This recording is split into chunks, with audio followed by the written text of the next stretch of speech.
Άντε πάλι ρε Χριστάκη. Τι μπύρα, αγόρι μου, τι να πάμε για μια μπύρα. Μπύρες, ελληνική χειροποίητη.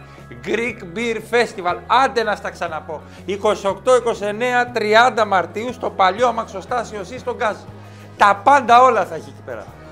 Τις καλύτερες μπύρες και φαγητό. Χορό, τραγούδι, όλα θα τα έχει. Ωραία, δεν θες να πάρεις τα μάξι. Έχει τα πάντα ρε φίλε εκεί πέρα. Εκτός από 30 πάρκινγκ, άμα θες να πάρεις τα μάξι εκεί γύρω, όλα τα μέσα μαζικής μεταφοράς εκεί. Στο κέντρο είναι ρε φίλε.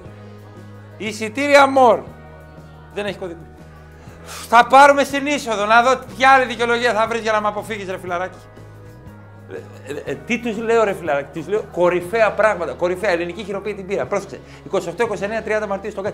Όλα αυτά τα κάνει για να πάρει άδεια από τη Χριστίνα. Ο Χρήστος και Χριστίνα κάνουν και μια γιορτή για να σου δώσω να καταλάβεις γιατί παντοφλάκια πρόκειται. Αλέξανδρος είσαι. Ναι.